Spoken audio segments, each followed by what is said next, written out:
전주만 생각하면 제일 가슴 아프게 덕진고등학교 나오신 분들이에요. 우리 때는 덕진고등학교였거든요. 그 전에는 세일고등학교였어요. 그러다가 이게 또 전일고등학교가 되잖아요. 그러니까 내가 야 너는 고등학교를 어디 나온 거예요? 그러면 주진우 있죠, 주진우. 기자 주진우. 주진우가 덕진고등학교 나왔습니다. 주진우한테 하는 말이 너 고등학교 어디 나온 거예요? 거기다가 또 주진우가 자랑하는 지네 고등학교 선배가 또 있죠. 쌍방울 김성태. 훌륭하죠. 전주가 인물 많아요. 따져보면 굉장히 많아요. 네. 그 민주주의를 전제로 살아야 되는데 민주주의를 부정하는 사람들이 보수를 참칭했다라는 말씀을 드리는데, 그럼 우리는 진짜 민주주의자인가? 그 초등학교 입학하라고 취약 통지서가 오잖아요. 입학 통지서가 오면 요새 애들도 귀하고 하니까 부모님들이 이제 그 받고 눈물 흘리는 분도 있고 막 그렇단 말이에요. 그러면 그 어린 애들을 상대로 마케팅하는 데에서 조사를 해봤더니 초등학교에 한 명이 입학하면 평균 8명한테 선물을 받는데요. 한 아이가 학교 입학할 때가 되면 할아버지, 할머니, 아빠, 엄마, 이모, 고모, 삼촌, 옆집 아저씨 그런 식으로 해서 8명 정도가 선물을 주는 거예요. 가방 사주고 옷 사주고 신발 사주고 막 하잖아요. 근데 그걸 사주면서 아이고 우리 길동이가 벌써 이렇게 커가지고 학교를 들어가네.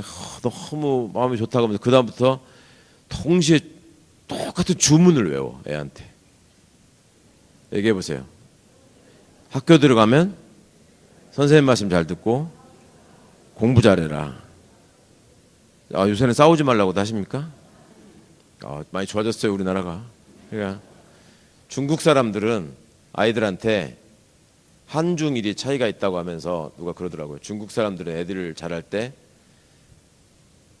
뭐라고 하는지, 일본 사람들은 뭐라고 하는지, 한국 사람들은 뭐라고 하는지 이게 확실히 다르답니다. 일본 사람들은 남한테 폐를 끼치지 마라 라고 가르친대요.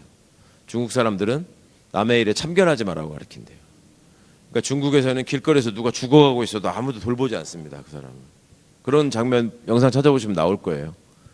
한국 사람들은 아이들한테 뭐라고 가르치느냐? 남한테 지지 마라. 그죠? 특히 남자애들 싸우다가 들어가면은 부모님한테 너 맞고 들어왔다고 온 날 이겨서 졌어. 이거부터 들으신 분들 많이 있었을 거예요. 그리고 학교 들어가서도 계속 석차로 사람을 구분한단 말이에요. 그러니까 부모들이 주문을 외우는 거야. 학교 들어가서 선생님 말씀 잘 듣고 공부 잘해라. 그게 뭡니까? 선생님 말씀 잘 들어라라고 하는 말은 네가 거기서 모시고 섬겨야 할 절대자가 있다. 개기지 마라.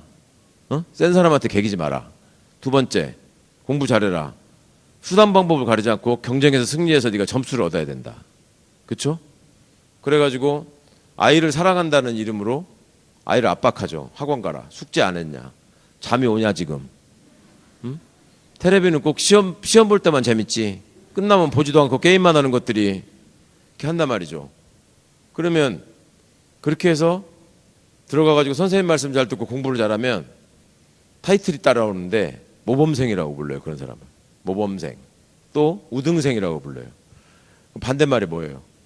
모범생은 소수예요. 대부분은 모범생의 반대말이 문제야. 우등생도 소수예요. 대부분은 우등생의 반대말은 열등생. 그죠? 그런 과정을 통해서 쭉 그 트랙을 따라서 오면 그걸 엘리트라고 부릅니다. 엘리트. 그죠? 그래가지고 도대체 어떻게 엘리트 교육을 받은 것들이 내란에 가담해가지고 저렇게 주도할 수 있느냐라고 얘기했단 말이에요, 우리가. 그러면서 서울법대 내란과 육사 반란과 경찰대 부역학과 이게 다 엘리트 양성 기관에서 어떻게 그럴 수가 있냐라고 얘기한단 말이에요. 엘리트가 뭡니까? 뜻이? 엘리트가 뭐예요? 사회를 발전시키고 이끌어가는 사람, 그게 엘리트입니다. 근데 걔네는 사회를 파괴했잖아요. 어떻게 엘리트예요, 그게? 엘리트 중에 엘리트가 누구냐? 그러면 딱 말씀하시는 분들 있죠. 엘리트 중에 엘리트가 누구냐? 그래, 내가 생각할 때는 서울대 총장 아닐까? 그 다음에 또 엘리트 중에 엘리트가 누구냐? 대법원장 아닐까? 이번에 우리 대법원장 멋있었죠? 그렇게 한다는 거는 누구도 상상 못한 일인데 저질러 버리잖아 그냥. 그러고서 좀 뭉개고 있잖아요 또. 엘리트 중에 엘리트, 막 정통법관 엘리트 중에 엘리트. 너 왜 룸사롱 가서 술 먹었어? 그러니까 난 삼겹살만 먹습니다. 아이고 서울법대 내락과 82학번 중요한 사람 하나 빼먹었네. 삼겹살 얘기하니까 그 삼겹살 사진 합성했는데 왜곡 보도했다고 막 난리친 놈 하나 있죠. 박수영이. 그것도 서울법대 내락과 82학번이야. 어쩌면 그런가 몰라. 예, 거기다가 이번에 원내대표 된 송원석 있죠. 서울법대 내락과 82학번. 대단하죠. 그래서 조국이 감옥에 간 겁니다. 그게 희귀한 존재거든. 그 트랙에 안 맞잖아 좀. 그래서 그런 과정을 겪어서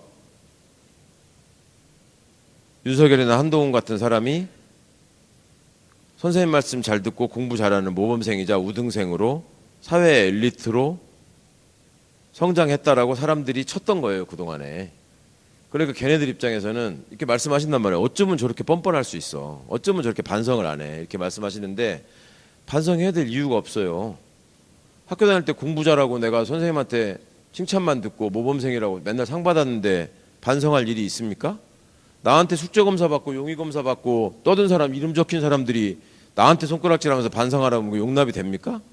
니네가 나한테 열등한 것들이 이 문제였던 것들이 그 속으로 진정하게 생각하는 거는 그렇게 억울하면 서울법대를 나오시든가. 그렇게 화가 나면 고시 붙어서 검사하지 그랬어. 왜 그것도 못하는 것들이 모여가지고 그렇게 뭉쳐서 뭐 밤중에 자꾸 뭐 흔들고 난리여. 이런 생각 안 하겠어요 그 입장에서?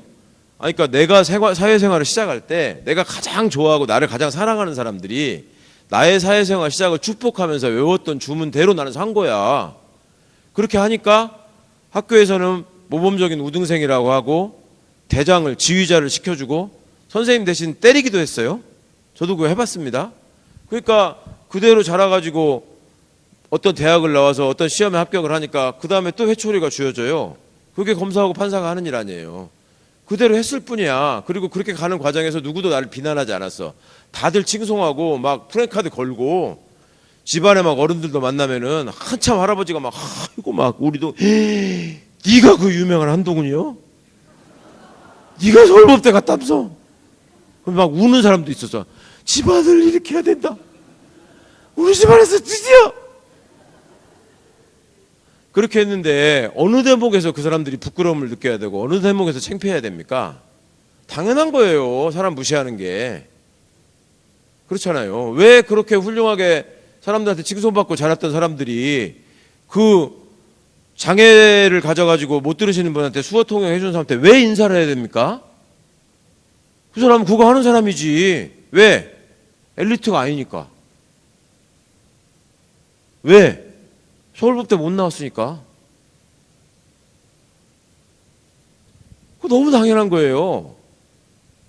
그러니까 옛날에 우리 고3 교실에 급훈이라고 돼가지고 화제의 뉴스 이렇게 1990년대에 나오던 거.